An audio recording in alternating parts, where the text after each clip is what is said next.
Kita ada di dalam kebaktian Gereja Reformasi Indonesia. Hari ini menjadi hari yang bersuka untuk kita semua. Kita akan memulai ibadah kita dan kita mau mempersiapkan diri menyambut firman Tuhan, doa bersama, puji-pujian di dalam ibadah ini. Salam baik Bapak Ibu yang ada di ruangan ini maupun yang ada di tempat masing-masing. Tuhan memberkati ibadah kita kali ini. Kita akan menyaksikan, kita ada di dalam kebaktian pelayanan Gereja Reformasi Indonesia. Hari ini menjadi dengan hari yang bersuka untuk kita semua. Yayasan Mika dan Yayasan memulai ibadah kita dan kita mau mempersiapkan diri menyambut firman Tuhan, doa bersama, puji-pujian di dalam ibadah ini. Salam baik Bapak Ibu yang ada di ruangan ini maupun yang ada di tempat masing-masing. Tuhan memberkati ibadah kita kali ini.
Shalom Bapak Ibu, salam sejahtera sekalian kepada kita sekalian. Mari kita mengambil waktu tentu sejenak di hadapan Tuhan. Mari masing-masing berdoa di hadapan Tuhan. Mohon penyertaannya di dalam ibadah ini. Supaya sekalipun kita datang dengan hati penuh sukacita, kita juga tahu bahwa Tuhan menyertai kita yang datang dengan hati yang sedih. Ada beban tertentu di hati kita, Di hidup ini ada himpitan, tantangan yang harus kita lalui. Tapi bersyukurlah bahwa Tuhan menghantar Bapak Ibu untuk hadir di dalam ibadah ini. Bukan karena hebat kita, tapi semata-mata karena kasih karunia-Nya. Bersyukurlah kepada Tuhan.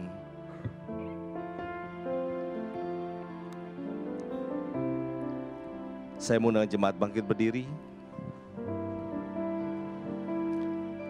Haleluya. Pujilah Allah dalam tempat kudus-Nya. Pujilah Dia dalam cakrawala-Nya yang kuat. Pujilah Dia karena segala keperkasaannya. Pujilah Dia sesuai dengan kebesarannya yang hebat. Pujilah Dia dengan tiupan sangkakala. Pujilah Dia dengan gambus dan kecapi. Pujilah Dia dengan rebana dan tari-tarian. Pujilah Dia dengan permainan kecapi dan seruling. Pujilah Dia dengan ceracap yang berdenting. Pujilah Dia dengan ceracap yang berdentang. Biar segala yang bernafas memuji Tuhan. Haleluya. Amin. Mari kita datang di dalam pujian ini menjadi isi hati kita yang kita ungkapkan kepada Tuhan. Bapa, ku datang menyembah-Mu di sini.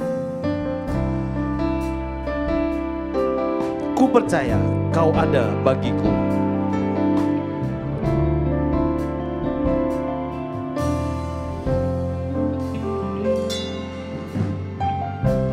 Bapakku datang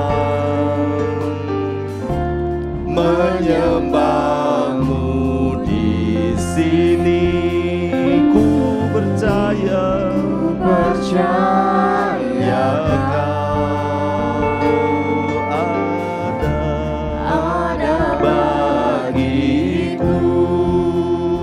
Bapakku datang. Bapakku datang menyembah-Mu di sini. Ku percaya ada bagiku. Tak usah kau takut. Tak usah ku takut, sebab Kau sertaku. Tak usah ku bimbang, Kau di dalamku. Tak usah ku cemas, Kau penghiburku. Saat ku lemah, Kau kuatku. Ku nyanyi haleluya. Ku nyanyi haleluya. Ku nyanyi haleluya. Sungguh Kau hebat, ajaib perkasa kekuatan-Mu. Haleluya. Ku nyanyi haleluya.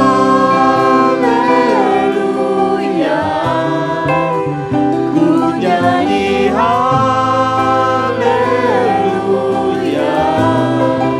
Sungguh Kau hebat, ajaib perkasa perbuatan-Mu. Di hidupku. Mari kita katakan lagi dari isi hati kita terdalam. Bapakku datang menyembah-Mu di sini.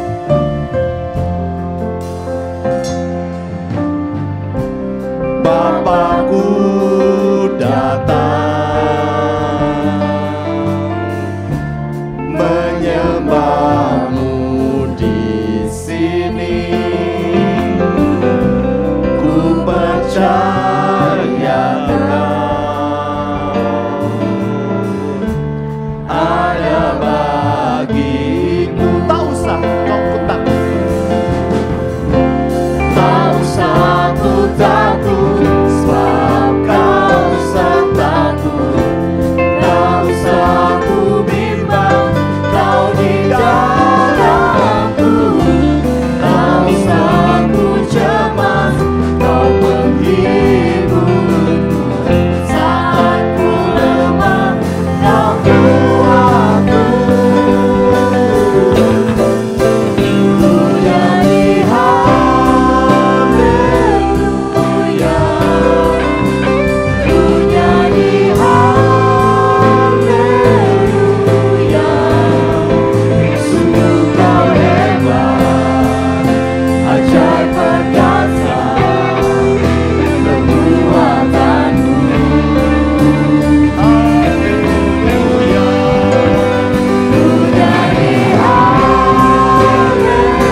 puji dan syukur kami naikkan kepada Tuhan atas kasih dan pemeliharaan-Mu yang terus memimpin hidup kami tiap-tiap hari. Dan saat ini Bapa, kami mau datang menyembah Engkau. Karena Engkau adalah Allah yang hebat, Allah yang luar biasa, Allah yang setia di dalam kehidupan kami. Kami mohon belas kasihan-Mu memimpin kami. Setiap jemaat-Mu yang sudah hadir di ruangan ini, maupun yang mengikuti ibadah secara online. Kiranya Tuhan memimpin hati mereka semua, sehingga dengan hati yang rindu, hati yang haus, mau datang menyembah, memuji Tuhan, mengagungkan Tuhan di dalam kehidupan mereka. Dan kami setiap hamba-hamba-Mu yang melayani, kiranya Tuhan juga mengurapi kami semua, menolong kami. Dan biarlah Roh Kudus Tuhan yang memampukan kami untuk mengerjakan setiap pelayanan yang ada. Sehingga apa yang kami kerjakan, apa yang kami lakukan, di sana nama Tuhan dipermuliakan. Terlebih hamba-Mu yang akan menyampaikan kebenaran firman Tuhan. Mari Engkau Tuhan berkati Pak Gelen, apa yang telah dipersiapkan. Kiranya Tuhan juga memberkati. Sehingga setiap kebenaran firman Tuhan yang disampaikan kepada kami, bukan hanya sekedar menjadi pengetahuan bagi kami semua, tetapi kami rindu. Melalui kebenaran firman Tuhan, hidup kami diubahkan, sehingga semakin hari kami semakin teguh di dalam iman percaya kami kepada Tuhan. Sehingga di dalam menghadapi zaman yang tidak mudah ini, kami tetap kokoh di dalam iman pengharapan kami kepada Engkau. Terima kasih ya Tuhan. Kami juga menyerahkan ibadah sekolah minggu dan ibadah remaja ke dalam tangan kuasa Tuhan. Berkati guru-guru sekolah minggu yang mengajar. Biarlah ya Tuhan, apa yang telah mereka persiapkan, kebenaran firman Tuhan yang disampaikan, itu juga boleh membimbing anak-anak kami untuk senantiasa boleh bertumbuh di dalam pengenalan yang benar akan Tuhan. Sehingga dari sejak kecil mereka boleh dibekali dengan kebenaran firman Tuhan, sehingga itu menjadi bekal bagi mereka untuk hidup di tengah-tengah dunia ini. Terima kasih ya Bapa. Kami menyerahkan akan ibadah kami ini ke dalam tangan kuasa-Mu. Dari awal hingga berakhirnya, kiranya semuanya berjalan seturut dengan kehendak Tuhan. Dan nama Tuhan dipermuliakan. Terpujilah Engkau di dalam anak-Mu Yesus Kristus, Tuhan dan Juru Selamat kami yang hidup. Kami berdoa, kami bersyukur. Amin. Amin. Silakan duduk Bapak Ibu yang kasih Tuhan. Kesehatan menjadi concern atau perhatian setiap manusia di dunia ini. Apalagi akhir-akhir ini. Dan dokter ataupun teman, keluarga kita menjadi sumber berita untuk kita. Bagaimana cara hidup yang baik. Bagaimana supaya kita tetap sehat. Sekali waktu otot saya bermasalah dan mesti MRI. Dengan resonan supaya terlihat di dalamnya semacam X-ray begitu ya. Terlihat otot saya yang putus dan lain-lain itu.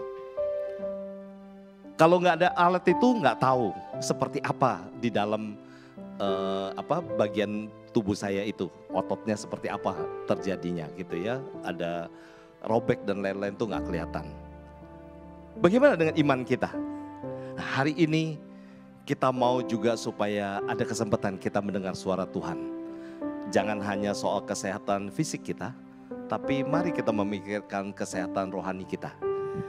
Dan hari ini, iman bisa mati, itu menjadi pergumulan kita. Oleh sebab itu, mari kita mengambil kesempatan untuk mengakui dosa kita di hadapan Tuhan. Kita mau mendengar suara Tuhan hari ini. Biarkan Roh Kudus bekerja di dalam hidup kita. Kita naikkan pujian ini. Suaramu ku dengar memanggil diriku, supaya ku di Golgota bertemu Tuhan. Suaramu ku dengar memanggil diriku, supaya ku di Golgota dibasuh darah-Mu. Aku datanglah Tuhan padamu, dalam darah-Mu kudus sucikan diriku. tenaga kau beri. Kendati ku lemah, tenaga kau beri. Kau hapus aib dosaku, hidupku pun bersih. Aku datanglah, aku datanglah,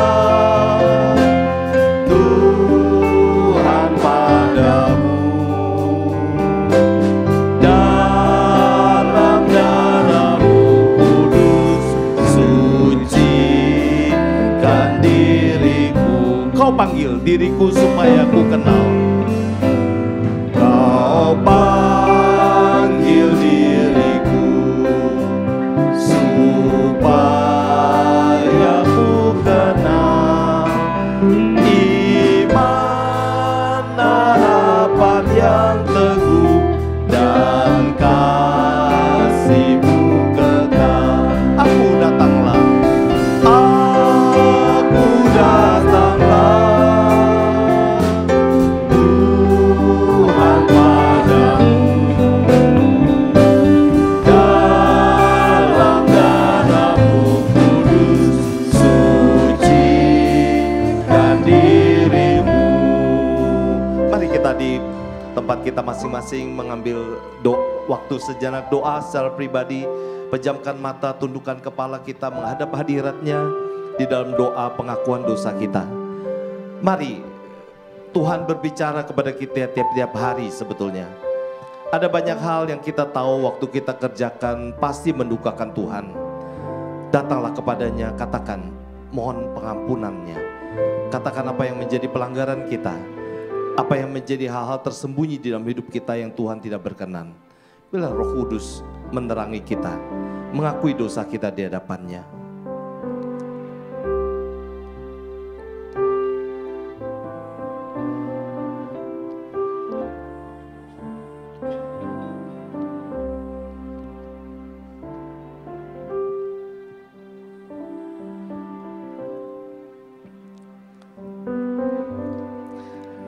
Berita pengampunan dosa dan berita anugerah demikian. Anak-anakku, hal ini kutulis kepada kamu supaya kamu jangan berbuat dosa. Namun jika seorang berbuat dosa, kita mempunyai seorang pengantara pada Bapa, yaitu Yesus Kristus yang adil. Dan Dia adalah pendamaian untuk segala dosa kita. Dan bukan untuk dosa kita saja, tapi juga dosa untuk seluruh dunia. Amin. Mari kita bangkit berdiri. Katakan, kau buat meresap karya-Mu dalamku. Kuasa dosa pun lenyap diganti rahmat-Mu. Kau buat meresap karya-Mu dalamku. Kuasa dosa pun lenyap diganti rahmat-Mu. Aku datanglah, aku datanglah, Tuhan padamu.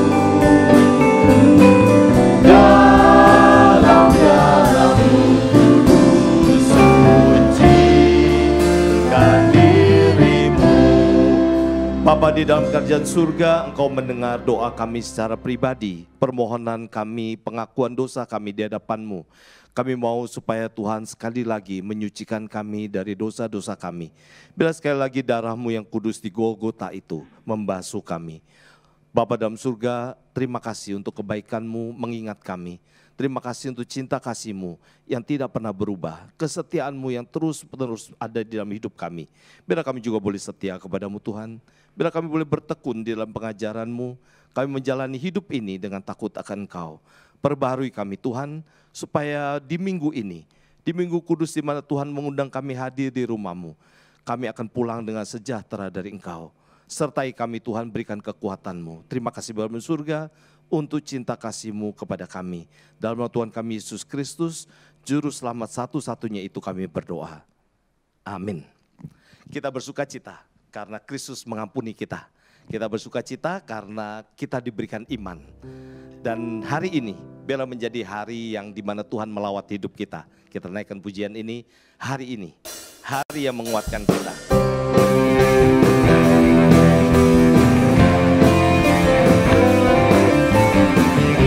Hari ini, hari yang telah dijadikan Tuhan, mari kita bersuka. Hari ini, hari yang telah dijadikan Tuhan, mari kita bersuka. Hari ini, hari ini, hari yang telah dijadikan Tuhan, mari kita bersuka.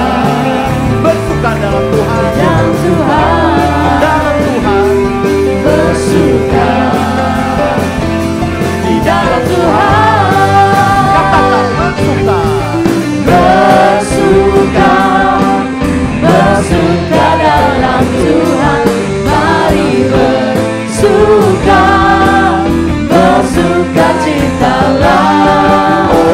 Bersuka, bersuka dalam Tuhan, sekarang bersuka, bersuka citalah.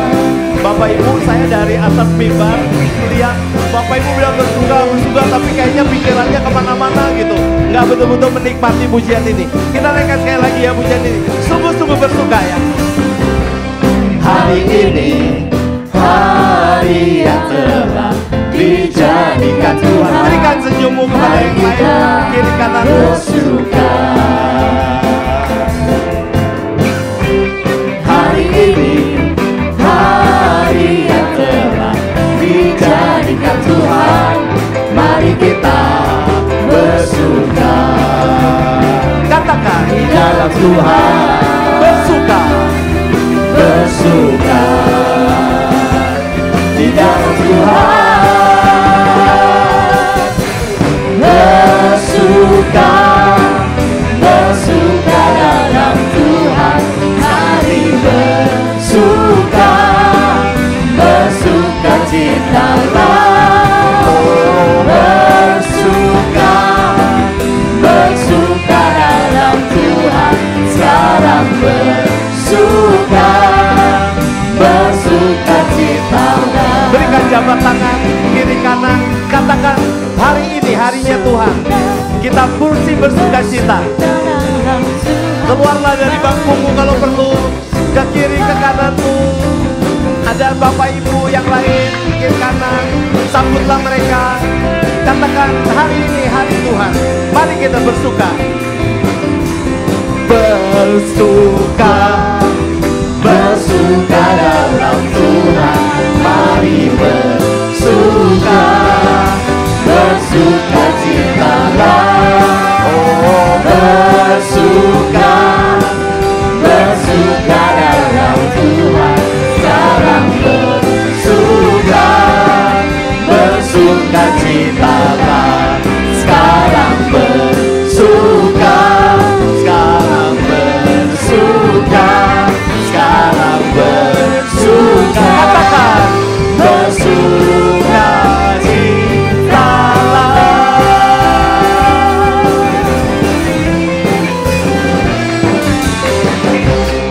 Kita bersuka bukan tanpa alasan, karena kita punya Tuhan yang kuat, yang menyertai hidup kita, yang memimpin kita hari ini, datang di ibadah ini. Baik Bapak Ibu yang di rumah, dimanapun berada, sama Tuhan hadir untuk kita semua. Mari kita naikkan pujian ini. Meskipun musuh di depan, rintangan menghadang, semua itu tidak masalah karena Tuhan menyertai kita. Beribu rebah di sisi kiri, berlaksa di kanan, tapi Tuhan menyertai kita. Meskipun musuh di depanku, rintangan menghalau langkahku, ku tahu sungguh Engkau bersamaku. Katakan beribu di sisi kiri, beribu rebah di kiriku, berlaksa di sisi kananku, ku tahu janjimu Engkau bersamaku. keyakinanku. Takkan pernah goyah keyakinanku pada dirimu, Yesus Tuhanku. Tiada yang seperti dirimu, Kaulah kuatku, kebanggaanku, gunung batu dan keselamatanku, kuat tanganmu, perlindunganku, Kaulah Allah sumber kemenanganku. Mari kita naikkan pujian ini sekali lagi. Meskipun musuh di depanku, rintangan menghalau jalanku, ku tahu sungguh Engkau bersamaku. Beribu rebah di sisiku, berlaksa di sisi kananku, ku tahu janjimu Engkau bersamaku. Takkan pernah goyah keyakinanku pada dirimu, Yesus Tuhanku. Tiada yang seperti dirimu, Kaulah kuatku, kebanggaanku, gunung batu dan keselamatanku, kuat tanganmu, perlindunganku, Kaulah Allah sumber kemenanganku, sumber kemenanganku, sumber kemenanganku. Mari kita berikan tepuk tangan untuk Tuhan Yesus yang menjadi kekuatan kita. Silakan duduk Bapak Ibu yang dikasih Tuhan. Hari ini Pendeta Galen Mapaung akan menyampaikan berita firman yang akan meneguhkan iman kita. Iman bisa mati. Nah, ini satu yang penting untuk hidup kita. Dan biarlah hari ini Pak Galen memang menyampaikan di sini, tapi kita mohon suara Tuhan berbicara secara pribadi untuk kebutuhan kita. Ya, biar rohani kita semakin kuat dan kita tahu Tuhan menyertai kita di dalam hidup ini. Biarlah kita boleh semakin teguh beriman. Mari kita menaikkan pujian ini, Ku Perlukan Juru Selamat, menjadi persiapan kita untuk mendengarkan firman Tuhan. Ku perlukan Juru Selamat agar jangan ku sesat.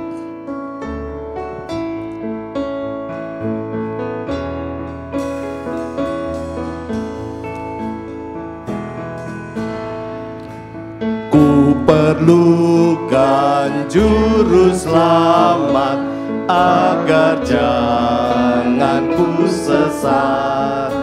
Selalu harus ku rasakan bahwa Tuhanku dekat, maka jiwaku tenang, takkan takut dan enggan bila Tuhan membimbing ku di malam pun tentram.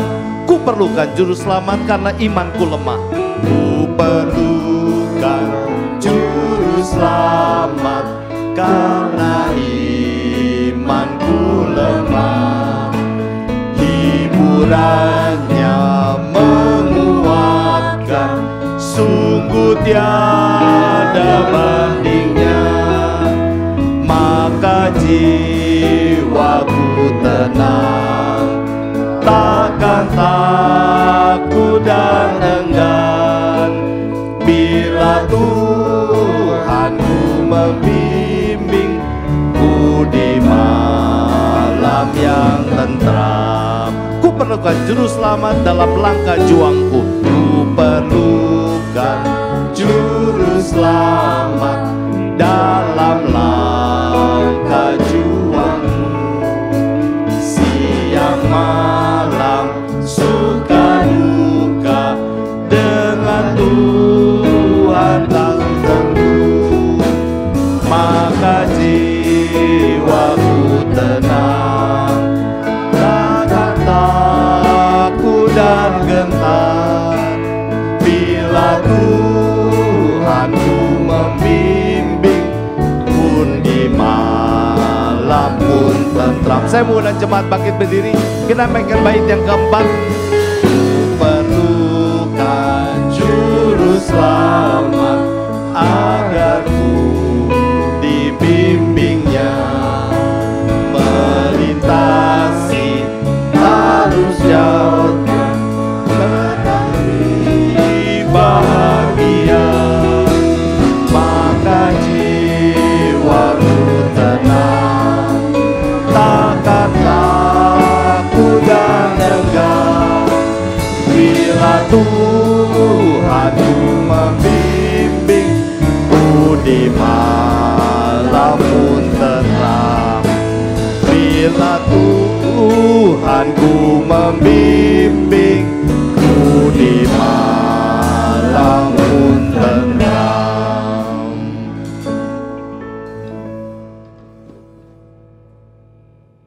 Kami bersyukur ya Tuhan kalau kami masih diberikan kesempatan oleh Tuhan untuk berhimpun di rumah-Mu yang kudus, berbakti kepada Tuhan.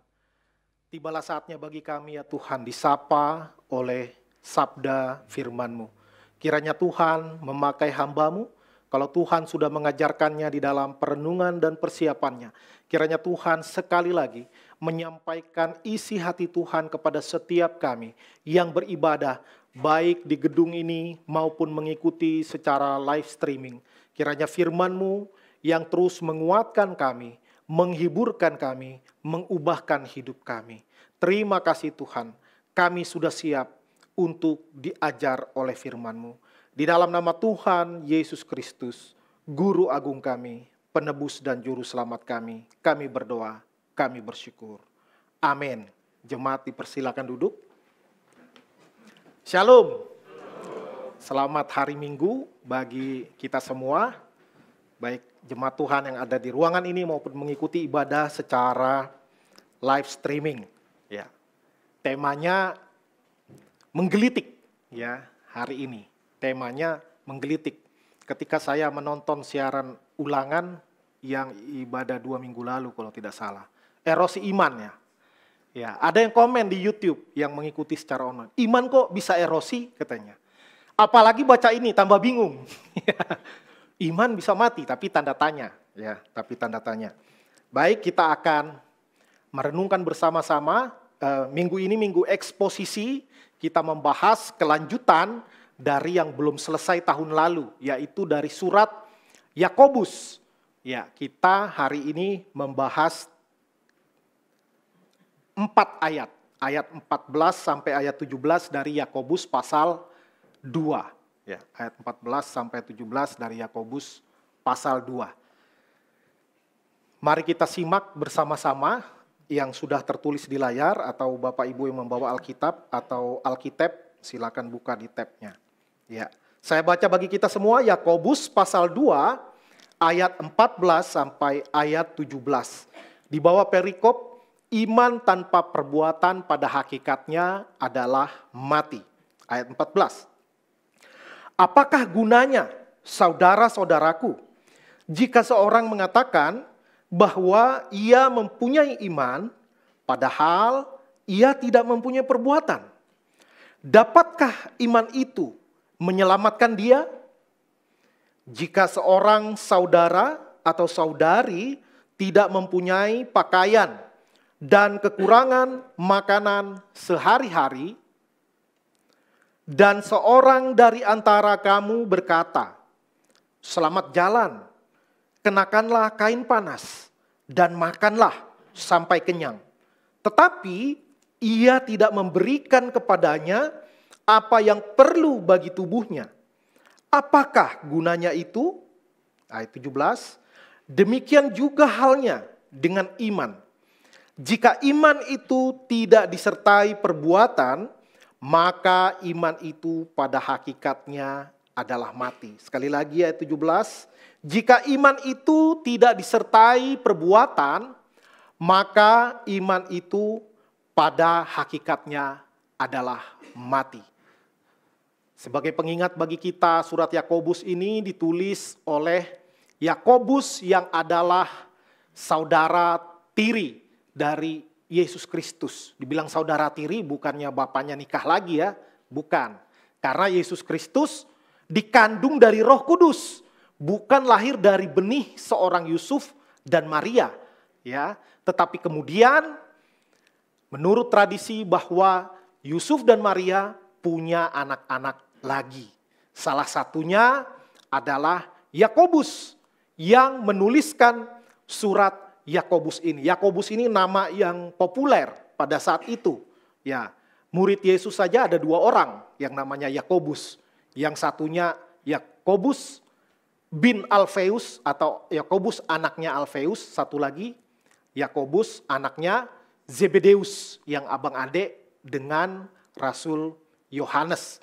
Nah, Yakobus ini yang ada saudara tiri Tuhan Yesus ketika mulai muncul banyak orang percaya dan ketika berkumpul di Roma, Yakobus inilah yang menjadi pemimpin jemaat di Roma, yang mana jemaatnya mayoritas adalah orang-orang berlatar belakang Yahudi Mesianik.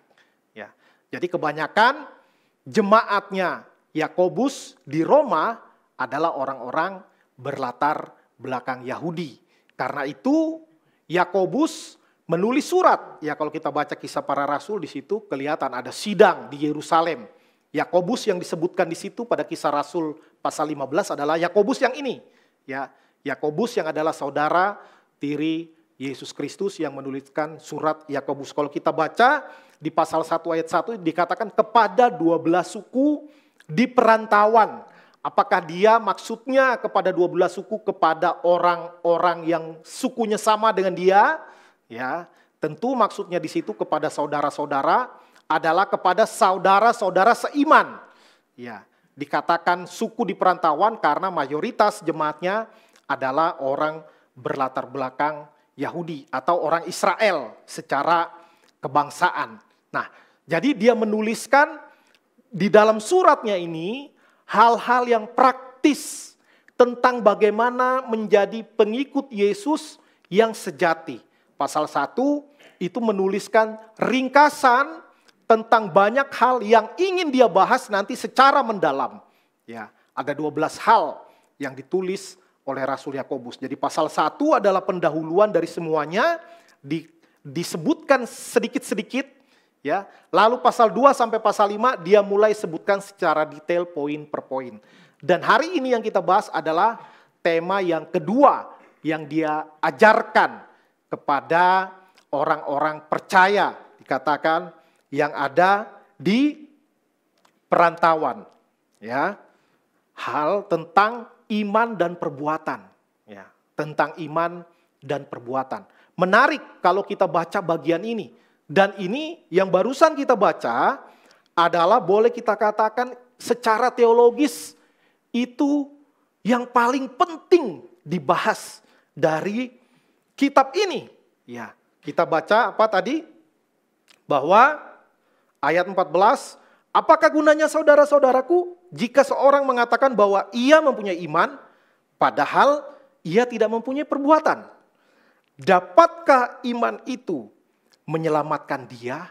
Nah, ini berbicara tentang iman yang menyelamatkan. Tetapi kalau kita baca secara sekilas, maka kita akan melihat terkesan Yakobus menekankan pentingnya perbuatan. Ya, kalau kita baca sekilas, ya tadi dikatakan kalau ada orang kekurangan makanan atau kekurangan pakaian, lalu seseorang berkata, "Oh, selamat jalan, pakailah pakaian hangat, ya, makanlah sampai kenyang." Tetapi dia tidak memberikannya, apakah gunanya katanya? Lalu di ayat ke-17 dikatakan, demikian juga dengan iman. Iman tanpa perbuatan pada hakikatnya adalah mati. Maka timbul kesan bahwa perbuatan yang penting dan bukan iman. Karena itu secara teologis atau theologically, bukan teologi kali, ya, bukan gitu bacanya. Tapi theologically, secara teologis, teks yang baru kita baca ini esensinya sangat penting. Bahwa keselamatan itu manusia diselamatkan karena iman atau karena perbuatan.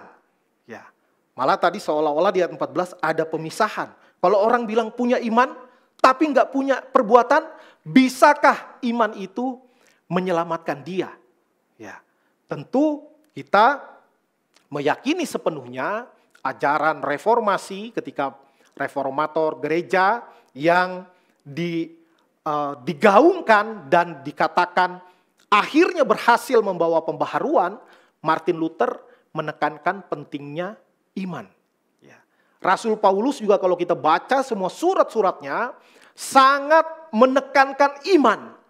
Tetapi Yakobus terkesan menekankan perbuatan. Karena itu ini adalah hal yang sangat penting. Iman itu karena perbuatan atau karena keselamatan itu karena perbuatan atau karena iman. Ya, maka secara esensi pembahasan ini sangat penting. Ya. Tetapi ketika memikirkannya ada efek yang timbul. Ya, ketika kita, karena ini membahas tentang core, tentang inti daripada iman Kristen. The core of Christianity. Ya, core of the core katanya ya gitu ya. Intinya inti. Salah satunya ini. Ini sangat menentukan iman itu karena perbuatan atau karena keselamatan karena iman atau karena perbuatan. Tetapi memikirkannya ini akan membawa efek sangat pening. Ya, ini penting, tetapi ini membuat pening. Ya, karena membuat kebingungan. Ya, membuat kebingungan. Ini kalau dibaca kesannya Yakobus bilang perbuatan yang penting. Ya, tetapi Rasul Paulus dan keyakinan Kristiani secara umum menekankan keselamatan itu karena iman, bukan karena perbuatan. Ya. Tapi kita nggak usah pening, ya kita nggak usah pening. Nah, tapi memang ini menjadi suatu pergumulan yang berat sepanjang sejarah gereja. Bahkan kalau kita mau terbuka, ya ketika reformator gereja yaitu Martin Luther, ya dia sangat bergumul dengan tulisan surat Yakobus ini karena memang kesannya mementingkan perbuatan bukan iman. Ya, bahkan Martin Luther menurut sejarah gereja, ya kita juga tentu meyakini, ya bahwa dia juga pernah menyebut surat Yakobus ini dia juluki sebagai the epistle of straw. Straw ini bukan sedotan ya, tapi jerami. Ya, jadi the epistle of straw dia menjulukinya surat jerami. Ya, maksudnya apa? Maksudnya dia rasa ini nilainya nggak terlalu bagus. Karena apa? Karena nanti ada kita bahas salah satu inti pengajaran dari reformasi adalah sola gratia, yaitu hanya oleh anugerah, bukan karena perbuatan. Sehingga karena pergumulan Martin Luther, ya karena dia sendiri adalah seorang biarawan, ya mazhabnya Agustinus, ya yang tahun 400 awal, ya dia bergumul dengan segala ritual kesalehan yang dia lakukan. Dia berdoa sampai naik tangga dengan lutut.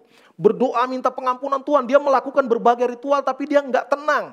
Dia merasa tetap kotor, merasa tidak layak. Akhirnya di dalam perenungannya dia menemukan bahwa keselamatan itu bukan karena performance kita. Bukan karena kemampuan kita untuk berbuat segala hal yang berkenan di hadapan Tuhan. Karena itu, karena seolah-olah surat Yakobus ini menekankan perbuatan, maka Martin Luther ketika dia menerjemahkan Alkitab ke dalam bahasa Jerman, dia menempatkan surat Yakobus ini di bagian tambahan. Ya, jadi seperti dia membuat kanon sendiri, ya, dia anggap Yakobus ini agak beda nih. Kok dia menekankan perbuatan? Maka dia tempatkan surat Yakobus ini di bagian tambahan, di bagian appendix yang dinilai wibawanya, otoritasnya seperti Deuterokanonika, ya, yang ada 7 kitab di antara PL dan PB. Ya, itu ada Makabe, ada Tobit, ya ada 7. Nah, dia tempatkan seperti itu, otoritasnya dari surat Yakobus ini. Tetapi ketika coba direnungkan dan coba dipahami mengapa demikian, karena tentu Martin Luther tidak memiliki literasi seperti yang kita miliki saat ini. Ya, kita Alkitab udah dicetak dalam berbagai terjemahan, kita bandingkan ini, bandingkan itu, maka kita punya pemahaman yang bisa bahan bacaan kita lebih luas. Maka saya sendiri bisa mengerti kenapa Martin Luther sebagai bapak reformator gereja menganggap ini seperti Deuterokanonika. Karena pada saat itu gereja sedang dalam masa kegelapan. Ketika orang mementingkan perbuatan. Bahkan ada surat pengampunan dosa. Sehingga orang digoda untuk membeli surat. Bahkan untuk orang yang sudah meninggal, bisa juga itu dibeli. Surat pengampunan dosa untuk orang tua kah? Untuk opung kita kah? Untuk kakek moyang kita kah? Ya. Jadi ketika seolah-olah keselamatan bisa dibeli, inilah yang dilawan habis-habisan oleh Martin Luther. Sehingga fokus dia adalah menekankan pentingnya iman, sehingga dia dalam tanda kutip salah paham tentang apa yang ditulis oleh Yakobus. Ya, nanti kita lihat dengan lebih detail. Ya, nah kita tahu bersama, ya ini pelajaran agama di sekolah juga udah belajar ini ya, bagaimana Martin Luther dalam gerakan reformasi yang dibawanya, yang sebenarnya bukan mau mendirikan agama baru, tidak. Ya, dia ingin menyatakan bahwa gereja sedang salah arah. Maka gereja harus kembali kepada jalan yang benar, back to the Bible. Ya, tetapi terjadi kecelakaan sejarah sehingga ada Katolik, ada Protestan. Sebenarnya Martin Luther ingin meluruskan praktik yang keliru yang saat itu dijalankan di gereja, khususnya di daerah dia, di Jerman. Maka dalam sejarah gereja dicatat bagaimana Martin Luther menekankan 3 sola yang sangat terkenal itu. Sampai sekarang sudah lebih dari 500 tahun reformasi gereja. Bahwa keselamatan itu adalah sola gratia, hanya oleh anugerah. Ya. Dikatakan dalam Efesus pasal 2 ayat 8 dan 9 bahwa keselamatan itu adalah anugerah oleh iman. Ya, itu bukan hasil usahamu, tetapi pemberian Allah. Itu bukan hasil pekerjaanmu. Jangan ada orang yang memegahkan diri. Ya. Keselamatan bukan karena perbuatan baik manusia, perbuatan baiknya melebihi perbuatan jahatnya. Maka kalau matematika ya, perbuatan baiknya 10, jahatnya minus 5, masih positif 5. Wah, masuk surga, banyakan positifnya. Tidak demikian. Tetapi keselamatan benar-benar karena anugerah. Bahkan ketika kita menerima keselamatan oleh iman, iman itu pun anugerah Allah yang ditanamkan ke dalam diri kita. Sehingga ketika orang mendengarkan Injil, ada yang percaya, ada yang enggak. Ya, yang percaya bukan karena dia pintar, IQ-nya tinggi, bukan. Tetapi semata-mata karena anugerah Allah. Ada banyak orang yang begitu jenius tetapi menolak Injil. Ya, yang menerima Injil banyak juga. Sebaliknya, orang yang sederhana, yang tidak well educated, banyak juga yang menolak Injil. Banyak juga yang menerima Injil. Maka kita boleh mengerti bahwa keselamatan itu adalah hanya oleh anugerah Tuhan. Kepada siapa Tuhan berkenan memberikannya. Ya, dan itu diterima hanya oleh iman. Iman itulah yang menjadi wadah kita di dalam menerima keselamatan. Tuhan beranugerah, manusia menerima dengan iman. Tapi imannya tadi juga diberikan oleh Tuhan. Sola fide. Hanya oleh iman. Ya. Dan ketika Martin Luther merenungkan, membaca surat Roma pasal 1 ayat 16 dan 17 dikatakan Injil adalah kekuatan Allah yang menyelamatkan setiap orang percaya. Maka keselamatan hanya melalui Injil. Hanya melalui kitab suci, ya, yang menceritakan bagaimana Yesus menebus dosa manusia.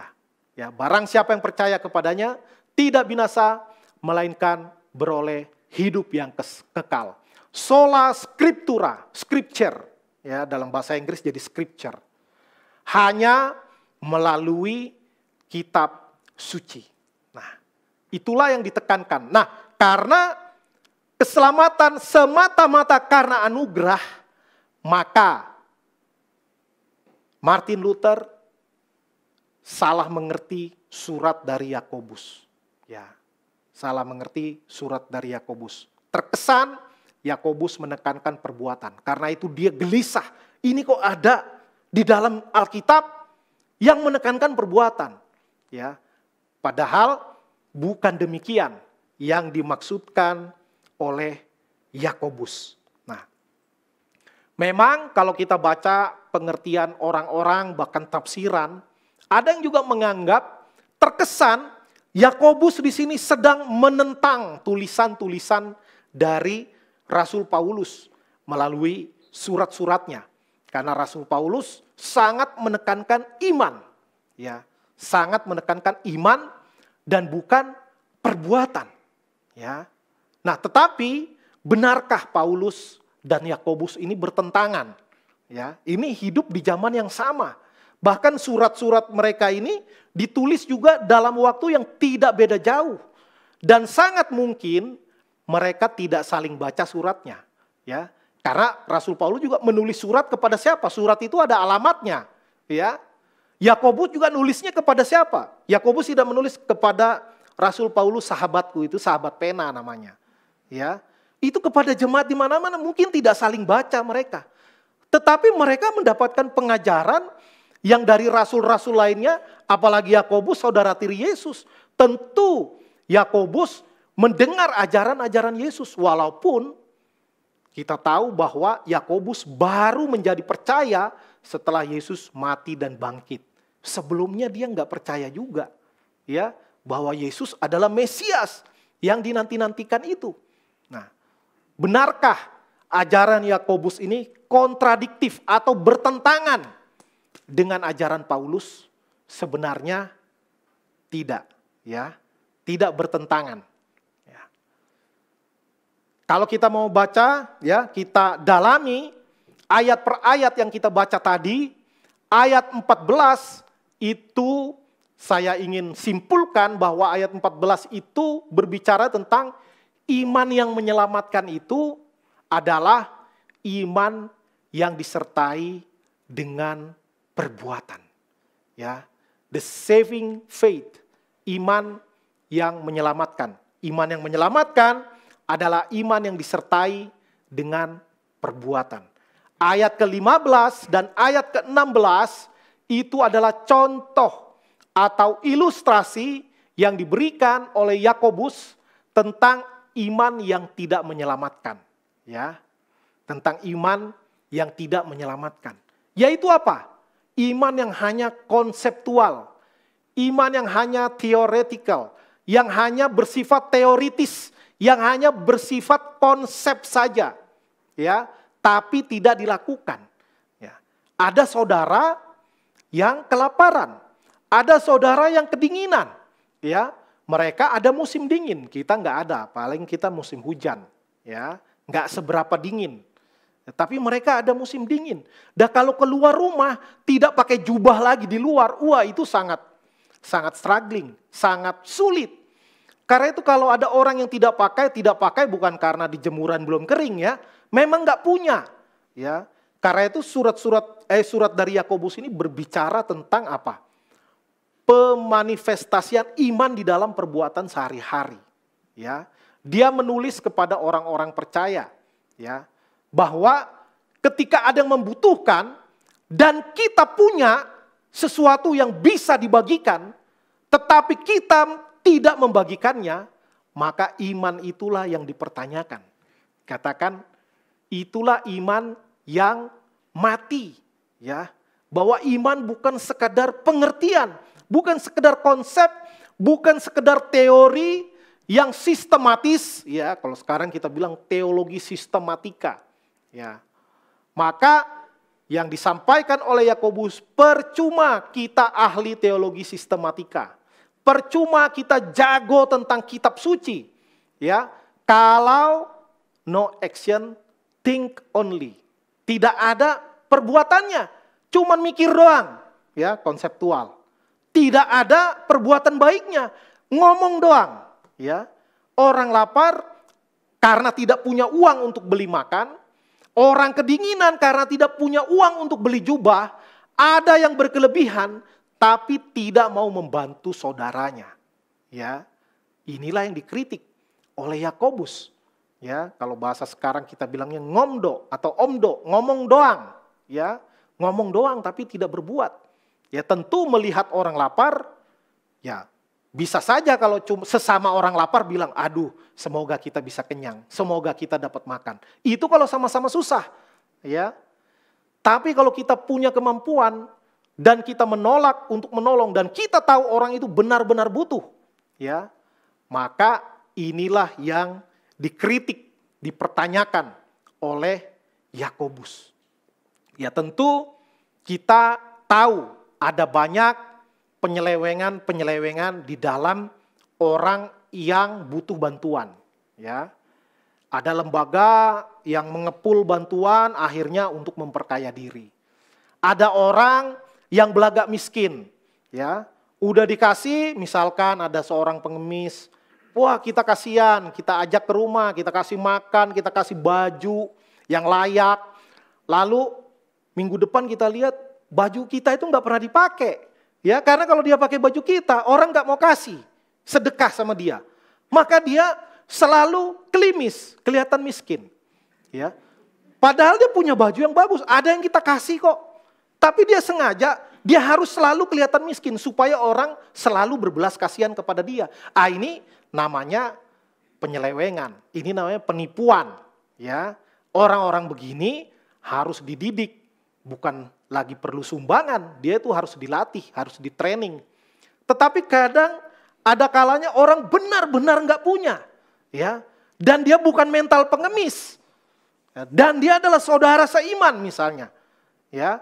Karena konteks kata-katanya, kalimatnya dari Yakobus, brethren katanya, saudara tentu. Dalam artian saudara seiman, arti utamanya.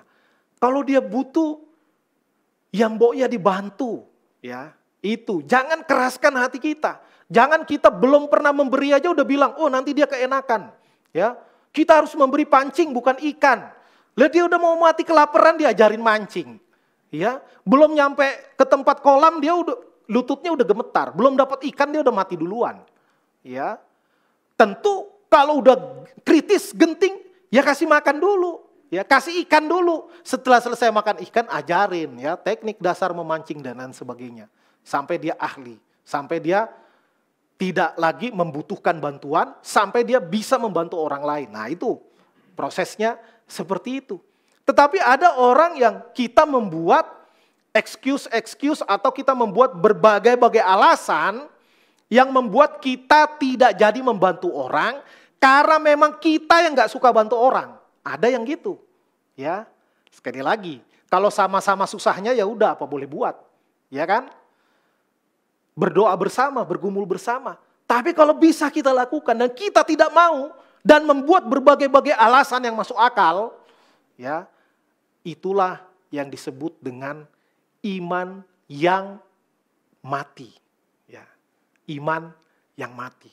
Dan di ayat ke-17 kembali lagi mirip dengan ayat ke-14, ya.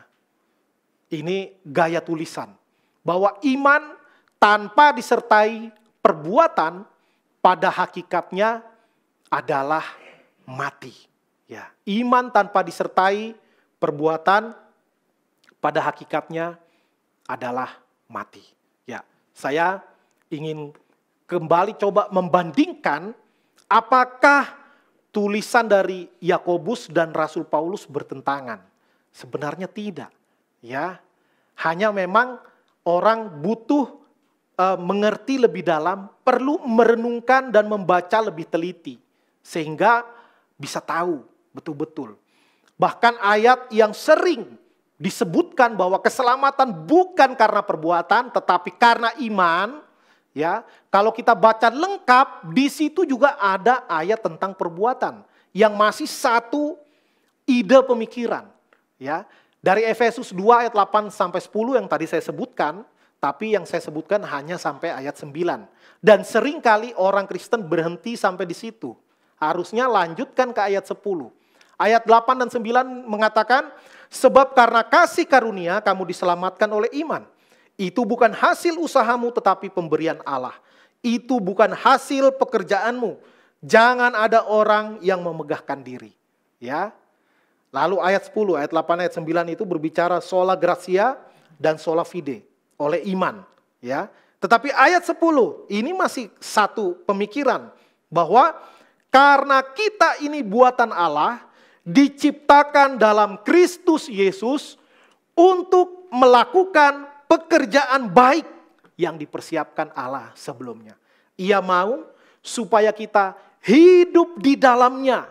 Ya, jadi bukan cuma berbuat baik sekali, 2 kali, 3 kali, 10 kali dalam setahun. Tidak, hidup di dalamnya. Hidup di dalamnya artinya apa? Terus menerus, ya, terus menerus dilakukan. Ya, berkesinambungan, berkelanjutan. Itu. Jadi anugerah diterima oleh iman, ya, kita mengerti lewat kitab suci, tetapi untuk apa? Ya, untuk melakukan pekerjaan baik. Maka ketika kita mau mengerti kekristenan secara holistik dan komprehensif, tidak hanya berhenti kepada anugerah, lalu iman, kitab suci, ya. Tetapi itu harus terlihat di dalam pekerjaan baik. Ini adalah tahapan-tahapan yang tidak boleh dikurangi satupun. Ya, tidak boleh dikurangi satupun. Jadi melalui bacaan ini kita mulai mengerti bahwa Rasul Paulus bukan anti perbuatan, bukan. Ya, tapi memang ada banyak istilah-istilah Paulus tentang perbuatan dalam kaitannya dengan keselamatan. Dia menentangnya karena perbuatan demi keselamatan itu yang ditentang Paulus berbicara tentang orang melakukan hukum Taurat supaya bisa selamat. Bukan. Justru melakukan hukum Taurat orang mengenal dosa. Keselamatan itu anugerah yang dikerjakan oleh dan melalui Yesus Kristus saja. Ya, kita menerimanya oleh iman. Kalau hanya dengan melakukan Taurat orang nggak bisa selamat. Itulah yang maksudnya keselamatan bukan karena perbuatan. Ya, tetapi yang dimaksudkan Paulus ketika kita menerima anugerah Tuhan berupa keselamatan, kita harus lanjutkan dengan perbuatan baik. Jadi nggak berhenti sampai kita menerima keselamatan. Stop, cukup. Lalu kita nikmati keselamatan, kita enjoy, kita bahagia karena kita sudah diselamatkan. Tidak demikian, ya. Itu adalah pemahaman yang hanya parsial. Yang hanya sebagian saja. Jadi ajaran Yakobus dan Paulus sesungguhnya tidak kontradiktif. Jika kita paham konteksnya. Rasul Paulus sering menyatakan hal-hal yang doktrinal. Ya, terutama di kitab Roma, di surat kepada jemaat di Roma. Itu dalam sekali doktrin keselamatannya, soteriologinya. Karena itu yang ditulis Paulus banyak bersifat doktrinal. Sedangkan surat Yakobus bersifat praktikal, ya, bersifat praktikal dan bersifat pastoral. Kenapa? Karena Yakobus nggak mau orang-orang Kristen, ya, ini yang dikirimi surat oleh Yakobus adalah orang-orang yang sudah Kristen, yang berlatar belakang Yahudi. Karena itu dia tidak lagi menjelaskan bahwa iman itu hanya karena anugerah. Ya, karena mereka sudah beriman. Penerima surat Yakobus adalah jemaat yang berlatar belakang Yahudi yang sudah punya iman. Karena itu dia mau lanjutkan. Imanmu itu harus ada buahnya. Harus terlihat di dalam perbuatan. Kalau nggak terlihat, ya, itu iman yang mati. Ya, itu iman yang mati. Sebenarnya bagian-bagian firman Tuhan lain juga menjelaskan hal yang kurang lebih sama. Ya, ada bahasa doktrinal, ada bahasa pastoral. Ya, kalimat-kalimat Yesus sendiri di dalam doanya, di dalam pengajarannya, sering dia menunjukkan bahwa keselamatan itu dari Dia dan apa yang ada di tangannya tidak akan lepas sampai selama-lamanya. Ya, Tetapi di bagian lain, Yesus juga mengatakan, tinggallah di dalam aku dan aku di dalam kamu. Di luar aku kamu tidak dapat berbuat apa-apa. Kalau ranting tidak nyambung kepada batangnya, maka dia akan dipotong, dibuang, dilempar ke dalam api. Ya, bahkan bahasa Yohanes Pembaptis lebih tajam lagi. Kapak sudah tersedia katanya. Kalau nggak berbuat dipotong katanya, dilempar ke dalam api. Matius 3 ayat 10. Ya, itu bahasa-bahasa pastoral. Harapannya bukan supaya orang binasa, harapannya supaya orang bertobat. Ya, sesederhana itu. Nah, jadi Yakobus ingin mengingatkan jemaat Tuhan, orang-orang percaya supaya iman itu bukan sekedar teori. Supaya iman bukan sekedar teologi sistematika. Tetapi iman itu harus terlihat di dalam perbuatan sehari-hari. Ya, yang menjadi kesimpulan sekaligus penerapan bagi kita. Ya, keselamatan itu adalah anugerah Tuhan semata-mata. Sola gratia. Bukan karena perbuatan kita. Kita menerimanya dengan iman. Sola fide. Ya. Dan iman itu pun adalah anugerah Tuhan juga. Yang memampukan kita. Karena manusia sudah rusak. Sudah cemar. Ya.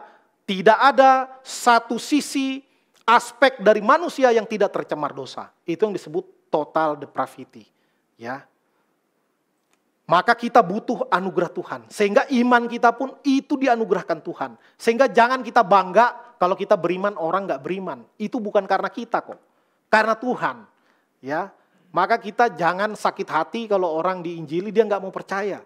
Ya, jangan sakit hati. Udah capek-capek menginjili orang gak mau percaya. Jangan sakit hati. Ya, tugas kita memberitakan. Orang percaya atau tidak percaya itu anugerah Tuhan. Kalau kita percaya bukan karena kita pintar kita mengerti Injil. Itu karena anugerah Tuhan. Ya.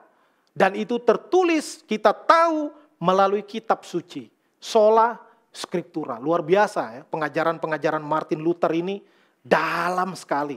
Walaupun dia hanya mungkin kurang mendalami atau kurang mengerti keutuhan dari surat Yakobus. Itu aja. Tetapi selain daripada itu Martin Luther luar biasa. Ya. 3 sola ini nanti dilengkapi ada solus Christus, ada soli Deo Gloria lagi. Ya. Kalau saya cuma 1 sola yang saya ngerti. Sola si do. Sola si do. Jangan lupa nanti habis ibadah ada latihan paduan suara ya. Sola si do. Sol fa mi re do, ya. Lalu berikutnya, iman sejati pasti berbuahkan perbuatan baik. Ya. Pasti berbuahkan perbuatan baik. Ya, pohon mangga mana lagi, buahnya pasti mangga mana lagi. Gak mungkin kedondong yang asem, gak mungkin. Ya, itu udah harusnya memang seperti itu. Ya, berikutnya ini hampir sama dengan di atasnya. Ortodoksi berbuahkan ortopraksi. Ajaran yang benar harus berbuahkan perbuatan yang benar. Ya, perbuatan yang baik belum tentu karena ajaran yang benar. Belum tentu. Ya. Tetapi ajaran yang benar harus menghasilkan perbuatan yang benar. Ya. Karena itu kalau soal berbuat baik, bukan hanya orang Kristen. Orang bukan Kristen bahkan banyak yang jauh lebih baik daripada orang Kristen. Soal apa? Soal moral, soal kebaikan, membuat dunia yang lebih baik.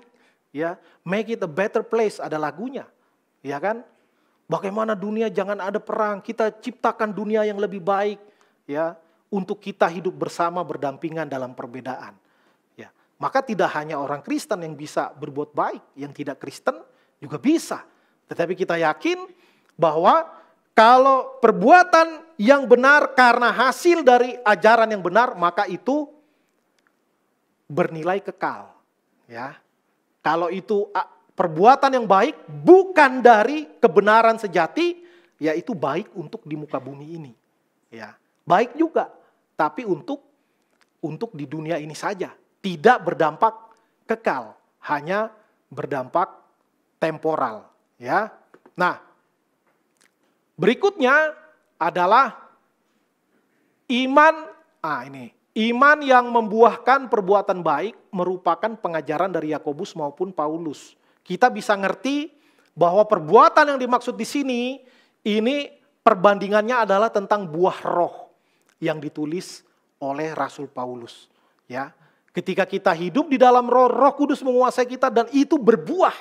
Ya, maka itu kalimatnya enaknya jangan iman disertai dengan perbuatan, seolah-olah ada dua. Ya, ada si iman, perbuatan mana nggak ikut. Ya, nggak gitu. Jadi bukan lebih enak kita mengertinya, membacanya bahwa jika iman tidak berbuahkan perbuatan baik, maka dia mati. Ya, dia tidak hidup. Ya. Maka iman yang membuahkan perbuatan baik kita bisa menyebutnya living faith and saving faith. Ya, iman yang hidup bukan iman yang mati. Living faith. Saving faith, ini saving bukan tabungan ya. Ini saving iman yang menyelamatkan. Saving faith, iman yang menyelamatkan. Iman yang menyelamatkan adalah iman yang dikerjakan dalam perbuatan baik. Mungkin kita mikir, loh itu penjahat yang di samping Tuhan Yesus, dia belum bikin apa-apa loh. Dia cuma bilang, ingatlah akan aku kalau engkau datang sebagai raja. Yesus langsung bilang, hari ini juga engkau bersama-sama dengan aku di Firdaus. Nah itu kan nggak perlu perbuatan, itu cuma perlu iman doang. Iya, kalau Anda disalibkan, Anda boleh ikutin dia. Ya, disalibkan dulu. Enggak sempat lagi mau bertobat. Kapan orang udah tinggal nunggu mati? Ya, lo kita kan enggak disalibkan. Ya, kita hidup di dalam negara yang damai. Ya, maka kita enggak bisa ngambil alasan kayak orang di samping Yesus. Ya, penjahat itu, dia belum sempat berbuat baik. Tapi Yesus tahu, kalaupun dia tidak disalibkan, dia pasti akan berbuat baik. Ya, jadi kita enggak bisa jadikan itu alasan untuk kita tidak mau berbuat baik, ya. Kita mengutamakan iman, enggak, harus berbuahkan perbuatan baik.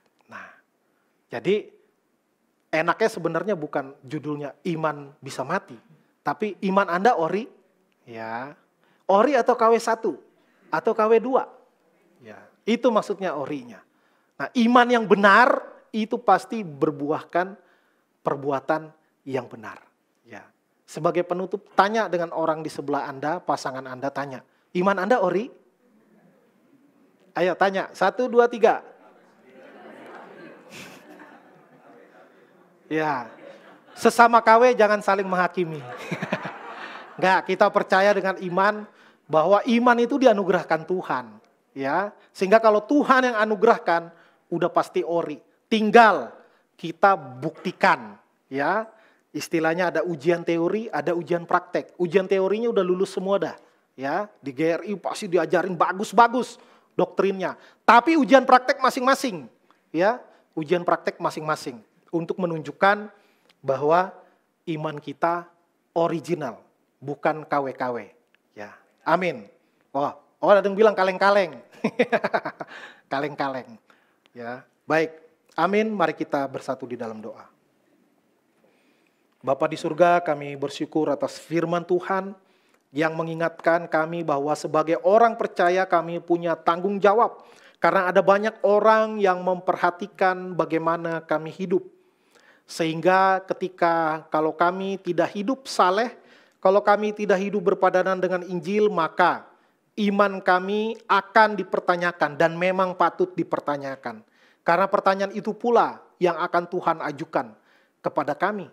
Apakah kami adalah hamba-hamba yang taat dan setia kepada firman Tuhan.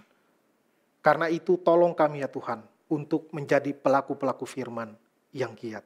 Kami juga berdoa ya Tuhan untuk setiap jemaat Tuhan di dalam pergumulannya, di dalam kehidupannya. Kiranya Tuhan yang tilik, Tuhan yang lawat satu persatu. Bagi yang sedang bergumul, tadi dalam pekerjaan, di dalam usaha, di dalam pendidikan, di dalam rumah tangga, di dalam hubungan berpacaran, yang mungkin juga sedang merindukan jodoh atau sedang merindukan kehadiran buah hati di dalam rumah tangga yang dibina. Kiranya Tuhan yang perhatikan. Apa yang terbaik kiranya jadilah seturut dengan kehendak Tuhan saja. Untuk jemaat yang berulang tahun di sepanjang minggu yang sudah berlalu, kiranya Tuhan boleh terus melanjutkan kasih setiamu di dalam kehidupan mereka sampai tahun-tahun ke depan. Kami juga berdoa ya Tuhan untuk mitra dari gereja kami.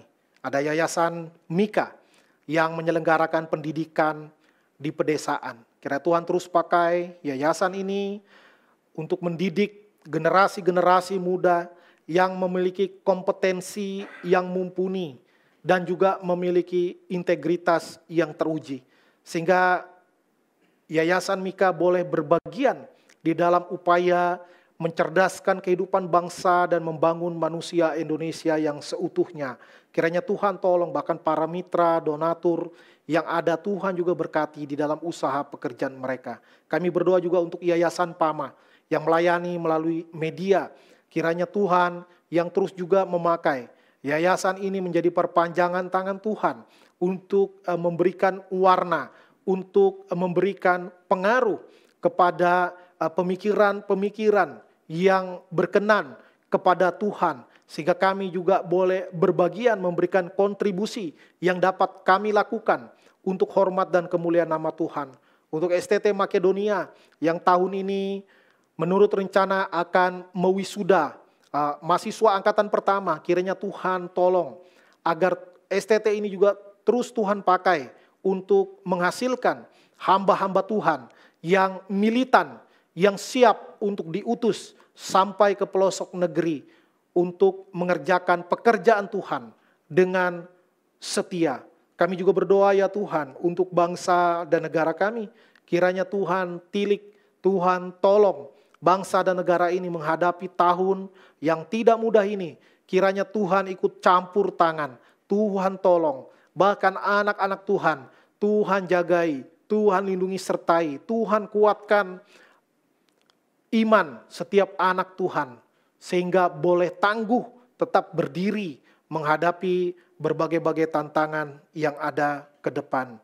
Kami juga berdoa ya Tuhan untuk keluarga besar dari Ibu Riana yang sedang berduka di mana adiknya dipanggil oleh Tuhan beberapa hari yang lalu.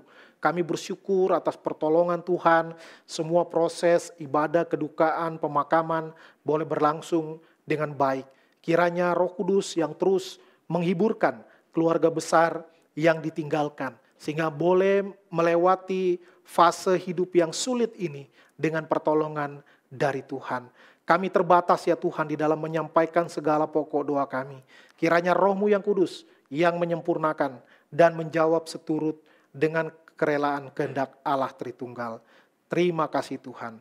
Di dalam nama Tuhan kami Yesus Kristus, kami berdoa, kami bersyukur. Amin. Jemaat diundang untuk berdiri.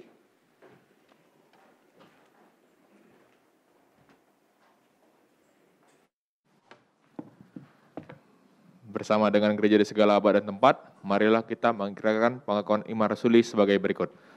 Aku percaya kepada Allah, Bapa yang Maha Kuasa, Khalik langit dan bumi, dan kepada Yesus Kristus, anak yang tunggal Tuhan kita.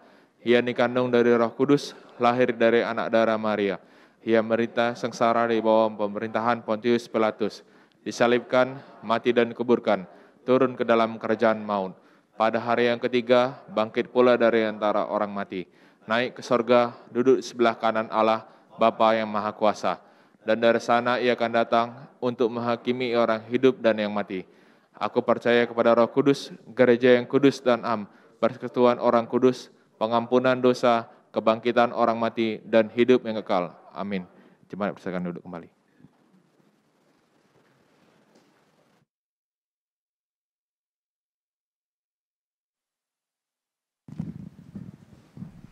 Terima kasih Pendeta Galen. Bapak Ibu dapat pencerahan? Amin ya. Kita boleh bersyukur ada di Gereja Reformasi Indonesia di mana firman Tuhan dari mimbar ini setia kepada Alkitab.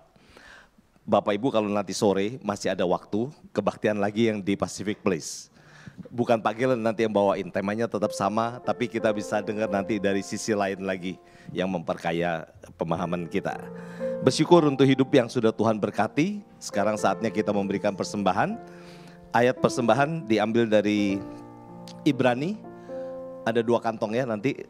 Ibrani pasal 13 ayat 15 dan 16 demikian firman Tuhan. Marilah kita oleh Dia, senantiasa mempersembahkan korban syukur kepada Allah, yaitu ucapan bibir yang memuliakan namanya, dan janganlah kamu lupa berbuat baik dan memberi bantuan, sebab korban-korban yang demikianlah yang berkenan kepada Allah. Amin. Ada 2 kantong, merah dan hitam seperti biasa. Bapak Ibu bisa masukkan di dalam kantong persembahan. Kalau ada yang belum memiliki amplop, dapat angkat tangan. Pelayan ibadah akan membantu memberikan kepada Bapak Ibu sekalian. Kita akan mempersiapkan persembahan yang terbaik bagi Tuhan. Mari kita menaikkan pujian persembahanku.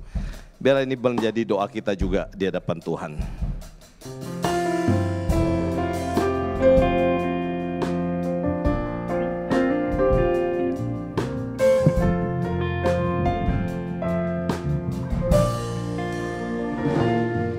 Ku bawa kepadamu, oh Tuhan, persembahanku ini. Ku ingin Engkau menerima korban syukurku melalui pujian.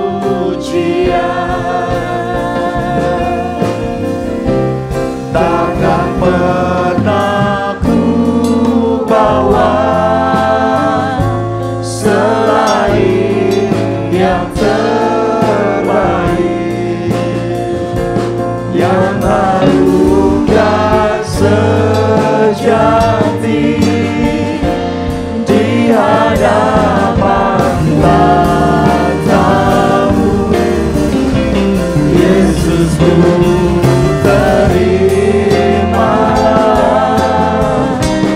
korban syukurku ini yang mengalir di hatiku sebagai penyembahanku. Hanya yang wanita, ku bawa persembahan.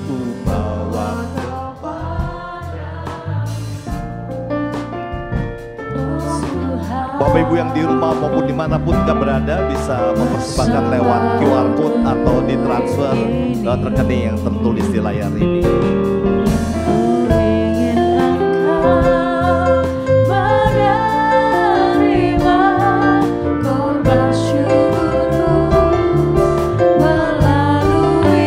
Bersama-sama sambil berdiri jemaat yang kasih Tuhan. Takkan pernah ku bawa selain yang terbaik, yang harum dan sejati di hadapan tatamu. Yesus, ku terimalah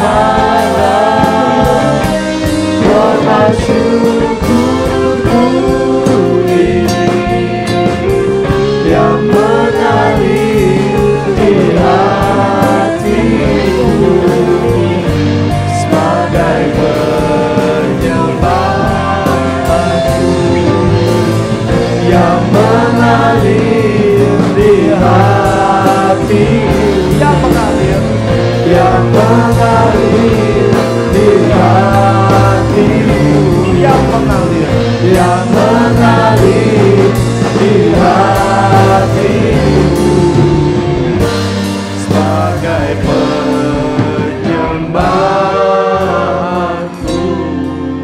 Mari kita bersatu dalam doa.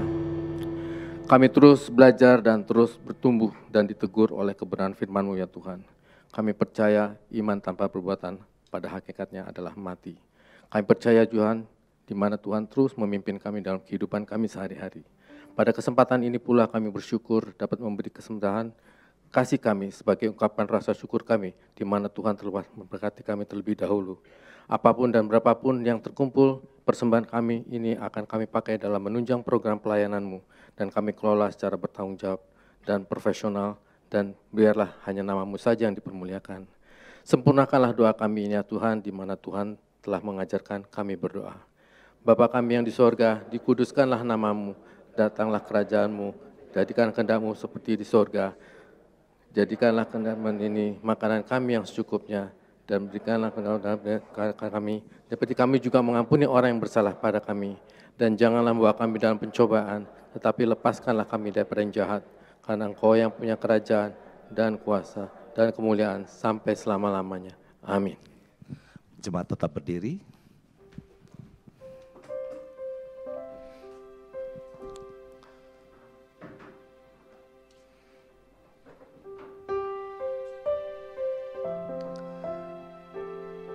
Firman Tuhan telah disampaikan, mari kita berjuang, bertanding di dalam hidup ini untuk menunjukkan iman sejati yang Tuhan sudah berikan itu. Kesehatan iman kita ada di tangan Tuhan, kita berjuang untuk menjadi saksi di dunia ini. Sebelum pulang kita akan bersama-sama membaca petunjuk hidup baru, biar ini boleh menjadi tekad kita di dalam sepanjang minggu ini. Mari kita bersama-sama membaca dari Kolose 1 ayat 23. Sebab itu kamu harus bertekun dalam iman, tetap teguh dan tidak bergoncang.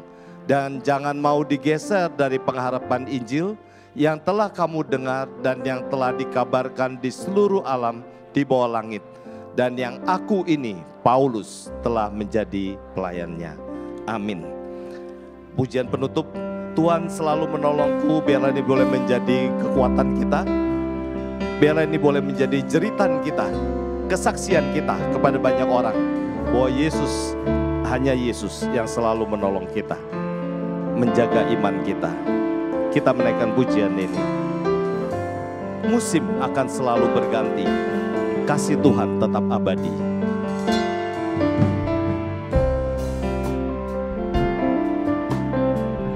Musim akan selalu berganti,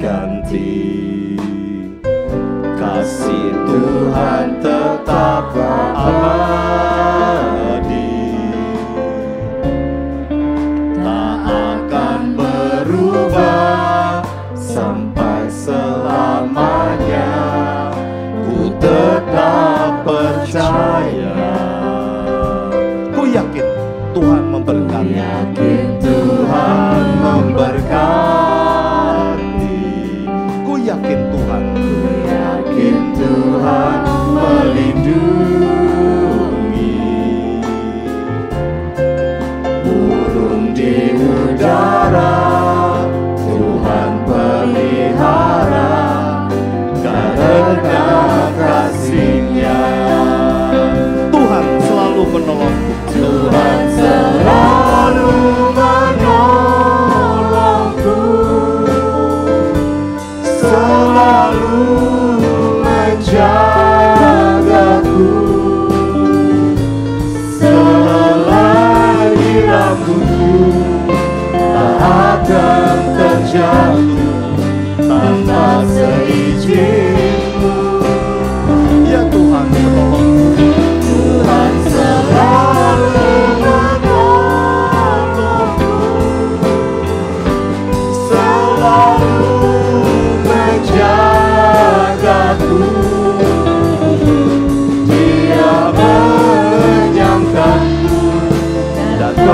Peliharaku seumur hidup. Ku yakin Tuhan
menolongku. Tuhan selalu menolongku, selalu menjagaku. Sehelai niramu tak akan terjatuh tanpa seizinku. Tuhan selalu menolongku, selalu menjagaku. Dia menyanggaku dan memeliharaku seumur hidupku. Dia menyanggaku dan memeliharaku seumur hidupku.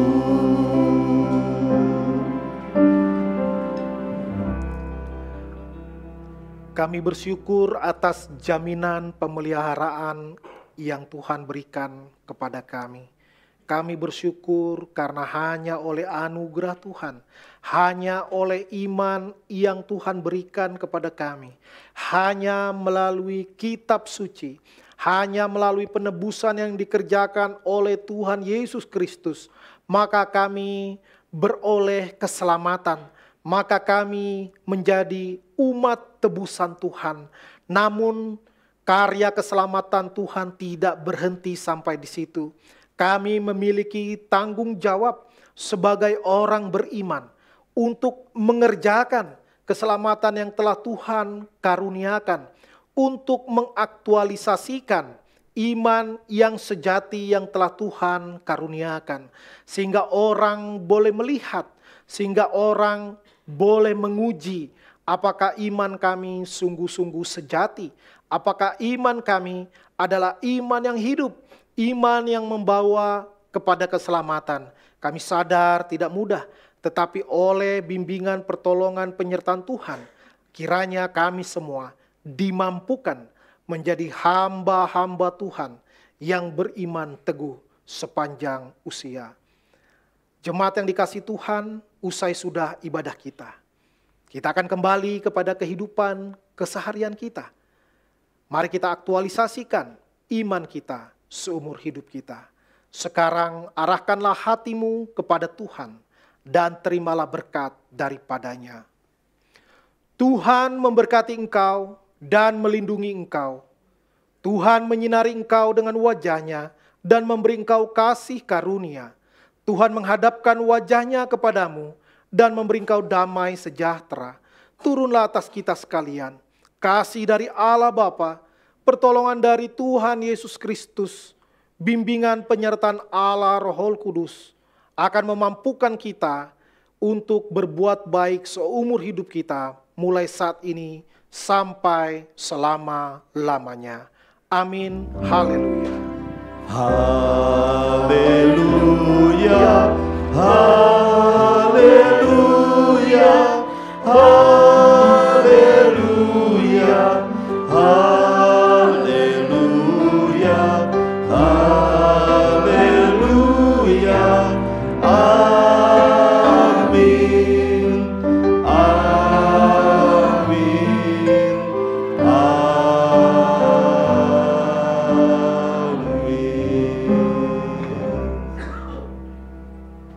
Amin. Ibadah kita sudah selesai, silakan duduk mengambil waktu teduh pribadi.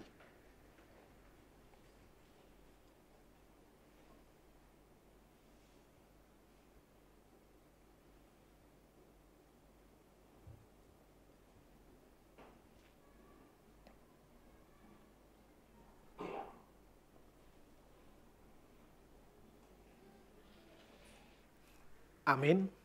Shalom. Selamat hari Minggu. Bagi kita semua, izinkan saya bertanya, apakah ada yang baru pertama kali hadir beribadah di tempat ini bersama-sama dengan Gereja Reformasi Indonesia? Jika ada, boleh angkat tangan Bapak, Ibu, Saudara-saudari. Ya, semuanya jemaat Tuhan yang setia. Terima kasih untuk para penata layan yang, oh ada satu, oh luar biasa. Ya, kami menyambut dengan sukacita kedatangan saudara. Ya, jika belum ada tempat ibadah yang tetap, kami mengundang di minggu-minggu yang akan datang untuk bersama-sama beribadah dengan Gereja Reformasi Indonesia. Baik, kita akan menyaksikan bersama-sama warta video Gereja Reformasi Indonesia.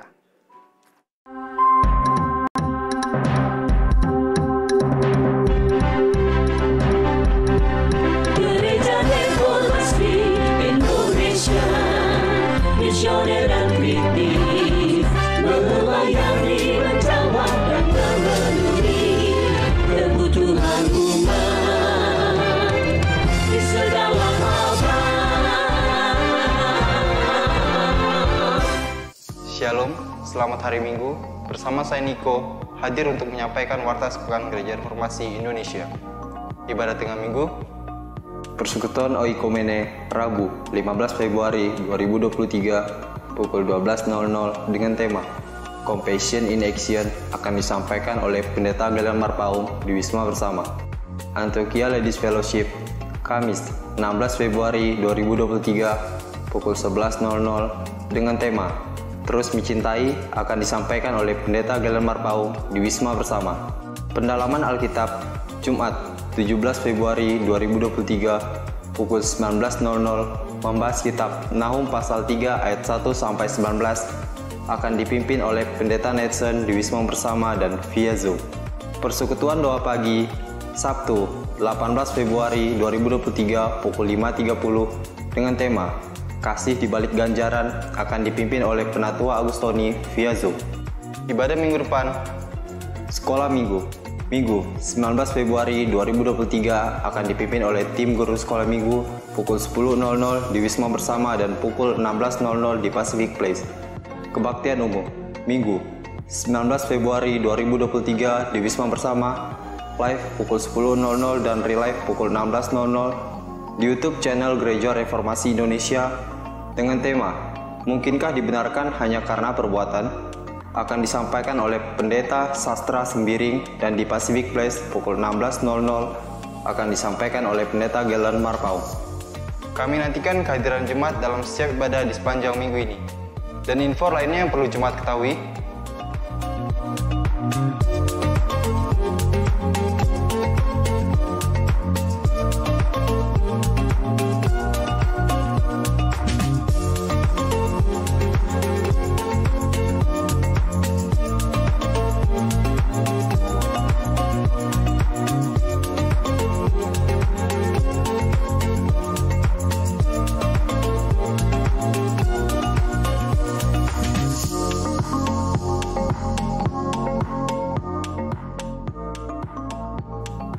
demikianlah warta sepekan Gereja Reformasi Indonesia. Dari kita, oleh kita, untuk kemuliaan nama Tuhan kita Yesus Kristus, Kepala Gereja. Tuhan Yesus memberkati dan salam sejahtera.